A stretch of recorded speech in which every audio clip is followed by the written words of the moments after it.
এ বিষয়ে বিস্তারিত জানবো। আমার সঙ্গে টেলিফোন লাইনে রয়েছে কংগ্রেস নেতা রতন বালা। রতনবাবু, আপনাকে ট্রাইব টিভি বাংলায় স্বাগত। রতনবাবু, এসএসসি চেয়ারম্যানের সঙ্গে দেখা করার সম্ভাবনা রয়েছে কলকাতা হাইকোর্টের প্রাক্তন বিচারপতি অভিজিৎ গঙ্গোপাধ্যায়ের, কি বলবেন এই বিষয়ে? দেখুন, এখন কাটা ঘায়ে এখন মলম লাগানোর জন্য এখন অভিজিৎ বাবুই যান, আর বিকাশ বাবুই যান, আর মাননীয়াই যান। দেখুন, আমরা জানি যে বাংলায় একটা কথা প্রবাদ বাক্য আছে যে হাকিম নড়ে তো হুকুম নড়ে না, হাকিম নড়ে তো হুকুম নড়ে না। সুপ্রিম কোর্ট যে রায় দিয়েছে সেই রায়টাতে যে প্রায় 25,753 জনের চাকরি চলে গেল। এখন অভিজিৎ বাবু বলছেন যে এসএসসি বোর্ডের সাথে কথা বলে যোগ্য যারা আছে তাদের চাকরি ফিরিয়ে দিবেন। শুভেন্দু বাবু বলছেন যোগ্য যারা তাদের চাকরি ফিরিয়ে দেওয়া হোক। মাননীয়া মমতা ব্যানার্জি উনি বলছেন যে আমি জানি না, মানুষ মাত্রই ভুল হতে পারে। আচ্ছা বলুন তো, এই যে ছেলে মেয়েগুলো এতদিন ধরে, আজকে তো একদিন দুদিনের ব্যাপার নয়, বছরের পর বছর যখন জানছে যে হাইকোর্ট সুপ্রিম কোর্ট হচ্ছে এই সমস্যাগুলো, যে যোগ্য অযোগ্য সমস্যা নিয়ে, তো তখন তারা ঠিক করতে পারলো না। একটা ঘটনা ঘটে যাওয়ার পরে সেটাকে নিয়ে সবাই একটা কি বলবো, এই সমস্ত ছেলেদের চোখের জলকে নিয়ে এরা এখন রাজনীতি করতে ফিল্ডে নেমে পড়েছেন। এটা রাজনীতি ছাড়া আর কিছু হচ্ছে না। আমরা ম্যাডাম এর আগেও বলেছি, আমরা চাই যে যত তাড়াতাড়ি সম্ভব, আপনারা যখন এত কিছু পারেন, আপনার যখন হাতে 1 লক্ষ চাকরি আছে, আপনি যখন 1 লক্ষ চাকরি। ধন্যবাদ রতন বাবু আপনাকে। কলকাতা হাইকোর্টের প্রাক্তন বিচারপতি অভিজিৎ গঙ্গোপাধ্যায় কি বলছেন এই মুহূর্তে আমরা শুনবো।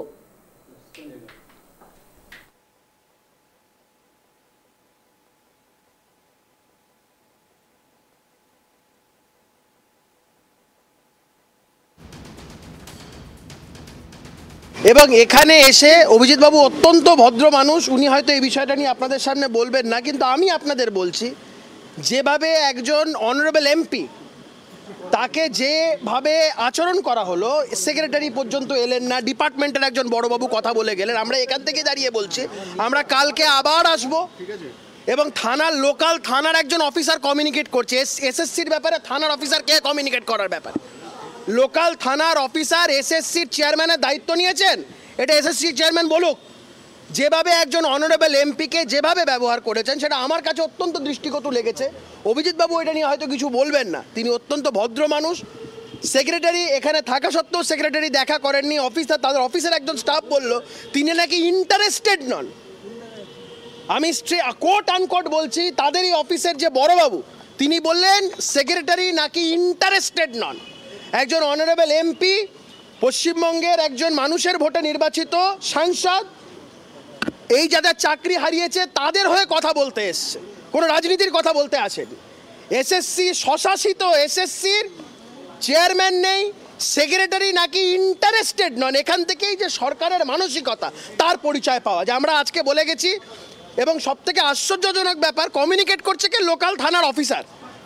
এখানেও পুলিশতন্ত্র চলছে। তো আমরা বলছি অভিজিৎবাবু বাদবাকি কথাগুলো বলবে, কিন্তু আমরা আবার আসবো, আমরা আবার দেখা করার চেষ্টা করব, কারণ আমাদের এখানে সংঘাত করা উদ্দেশ্য নয়, আমরা একটা সমাধান সূত্র খুঁজছি। সংঘাত যখন করতে নামবো তখন এত কাউকে কোনো প্রশ্নের জবাব উত্তর কোনো কিচ্ছু দেবো না, তখন শুধু সংঘাতই করব। কিন্তু যে পরিস্থিতি তারা তৈরি করছে, যে মানসিকতা তারা দেখাচ্ছে, এটা যোগ্য চাকরি প্রার্থীদের পক্ষে খুব একটা ভালো বার্তা যাচ্ছে না। আমি আবারও বলছি, মমতা বন্দ্যোপাধ্যায় দম্ভ ছাড়ুন, রাজনীতির ঊর্ধ্বে উঠুন, অভিজিৎ বাবুর প্রস্তাব মানুন।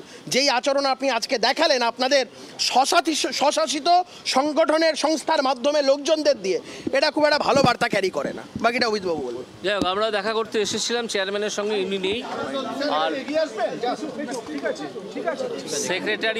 সেক্রেটারিও দেখা করতে উৎসাহী হননি। আমি কৌস্তববাবু যেগুলো বললেন অনেকগুলো এই টেকনিক্যাল পয়েন্ট, আমি ওই টেকনিক্যাল পয়েন্টে যাচ্ছি না। আমি যাদের সঙ্গে কথা বললাম তারা সকলেই আমার পূর্ব পরিচিত, তারা ভালো মানুষ।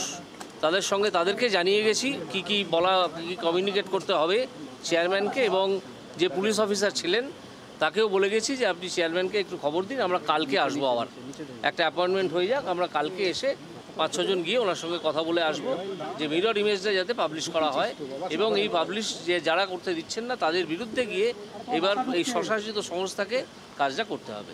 তা না হলে যারা যোগ্য প্রার্থী তারা চাকরি হারিয়েছেন, আর সেইটাকে কেন্দ্র করে মুখ্যমন্ত্রী বিভিন্ন রকমের খেলা খেলছেন, ভাওতাবাজি দিচ্ছেন। এইটা আর মেনে নেওয়া যাবে না। আশা করছি সব পক্ষের একটা সদ্বুদ্ধির উদয় হবে, আর না হলে অন্য রাস্তা তো খোলা আছে, তখন দেখা যাবে কি হয়। বলছি আপনি আজকে এসেছিলেন চাকরিহারাদের নিয়ে কথা বলতে, তো এখানে যে বিভিন্নভাবে যারা যারা এসে কথা বললেন সব থেকে কি কোনো ইতিবাচক মনোভাব মনে হলো? না, তারা তো অত্যন্ত মধ্য শ্রেণীর কর্মী, ঠিক আছে। আমি কথা বললাম কারণ তারা আমার পূর্বপরিচিত।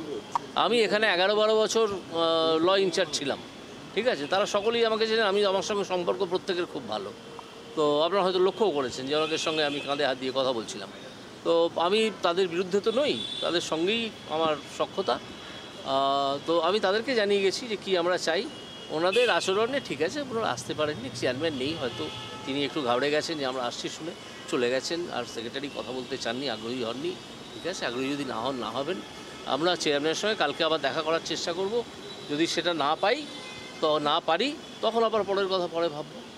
আজকের এই সুপারনিউয়ারি তদন্ত নিয়ে সুপ্রিম কোর্টের যে নির্দেশ, সেটা নিয়ে কি বলবেন? আজকে কিছু বলবো না, ওটা আমি অর্ডারটাকে দেখবো পুরোটা, তারপর যা বলার বলবো।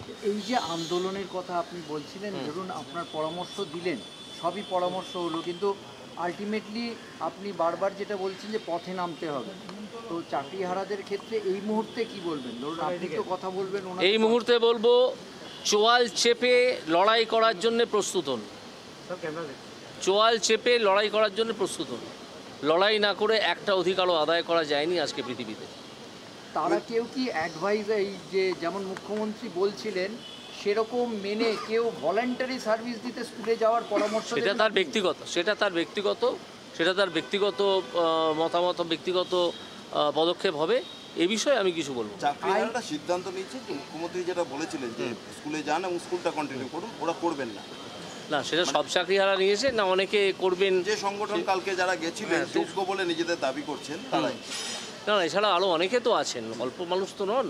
কালকে তো সব মানুষ জানি, মমতা ব্যানার্জি তো নিজের লোক ঢুকিয়ে রেখে দিয়েছিলেন ওখানে, ঠিক আছে। নিজের দালাল চটি চাটা সংস্থাকে ঢুকিয়ে রেখে দিয়েছিলেন, অর্ধেক পুলিশও ছিল, সেটা কেউ জানিয়েছেন আমাদেরকে। তো সেটা নিয়ে কথা হচ্ছে না। যারা যাবেন, যারা যাবেন না, কিন্তু চাকরিটা তো চলে গেছে। মুখ্যমন্ত্রীর ওই ফর্মাল একটা কমিউনিকেশন হলো কি হলো না, উনি কি বলতে পারবেন না যে না সুপ্রিম কোর্টের অর্ডার সত্ত্বেও আপনারা চাকরি করুন? একথা বলতে পারবেন? বলুন না, মুখ্যমন্ত্রীকে বলতে বলুন। যদি বলতে পারেন উনি বলবেন না। আইনের দিকে যদি এনারা স্কুলে যান, মানে সেই ক্ষেত্রে তাদের কোনো সমস্যা ভবিষ্যতে? সেটা আমি এক্ষুনি বলতে পারবো না। সেটা ডিআই যারা ওই স্কুলটার আন্ডারে, যে ডিআই এর আন্ডারে আছে, সেই ডিআই ঠিক করবে। রাজ্য সরকার হয়তো সুপ্রিম কোর্টে গেছে যাতে এদের হয়ে সুপ্রিম কোর্টে একটা আবেদন করেছে। ঠিক আছে, কি করেছে সেটা আমি তো জানি না এখনো, তার পুরোটা দেখতে হবে কি করেছেন না করেছেন, তারপরে কথা বলবো, ঠিক আছে। রাজ্য সরকার বিভিন্ন রকমের ভাওতা দিয়ে এই আন্দোলনটা যে দানা পাকাচ্ছে, এটাকে ভেঙে দেওয়ার চেষ্টা করছে। সিদ্ধার্থ বাবুর কাছে আপনি যেটা এর আগেও বলছিলেন, আরেকবার যদি বলেন, যে তাকে আপনি ব্যক্তিগতভাবে চেনেন, সৎ মানুষ হিসেবে বলছেন, আপনি যেটা বলছিলেন এর আগে বাড়িতে বাসভবনে যখন কথা হচ্ছিল, যে তার কাছে আপনি আবেদন রাখবেন যাতে সৎভাবে এগিয়ে আসে, সেটা? হ্যাঁ, নিশ্চয়ই। সেটা বলছি এই কারণে যে আমি বুঝতে পারছি যে মমতা ব্যানার্জির আদেশেই এই মিরর ইমেজটা প্রকাশ করা হচ্ছে না, অথচ স্কুল সার্ভিস কমিশন ইচ্ছে করলেই প্রকাশ করে দিতে পারে। বিদ্রোহ করতে হবে কোনো জায়গাতে প্রয়োজন, ঠিক আছে। মমতা ব্যানার্জি তো ইন্দিরা গান্ধী নন। ইন্দিরা গান্ধীর সঙ্গে বিদ্রোহ করে জগজীবন রাম বেরিয়ে এসেছিলেন। মমতা ব্যানার্জি তার নখের যোগ্য নন। তো এইরকম একজন মানুষের সঙ্গে বিদ্রোহ না করার কি আছে? ইতিহাসে তার নাম থেকে যাবে। যে ওনার সিবিআই বার করতে পারছে না, সিবিআই তদন্ত করছে। কে বললো বার করতে পারেন? আমাকে কি জিজ্ঞেস আগে নিজে জানুন যে বার করতে পেরেছি কি পারেননি। আলটপকা প্রশ্ন একটা করবেন না। এসএসসি সার্ভারে যদি কোথাও লুকিয়ে রাখা হয়ে থাকে, সার্ভারে লুকিয়ে রাখা হয়, আমি আপনার এই প্রশ্ন কোনো উত্তরই দেবো না। আগে একটা সঠিক প্রশ্ন করতে শিখুন, তারপর। হ্যাঁ, তো এই হচ্ছে ব্যাপার। মিরর ইমেজ প্রকাশ করলেই কি জটিলতা কাটবে নাকি আরো কোনো বাধা থাকতে পারে? তার সেটা আগে মিরর ইমেজ প্রকাশ হোক, তখনই বুঝতে পারবো। সেটা যারা খাতা দেখার দায়িত্ব দিয়েছেন তারা বলবেন, আমি বলবো না। সেটা আমি বলবো না। যারা খাতা দেখার দায়িত্ব দিয়েছেন তাদের মাথা ব্যথা। আমার নয়। আমার মাথা ব্যথা একটাই, যারা যোগ্য তারা যেন চাকরিটা পান। ঠিক আছে, কালকে যাবারটা জানি।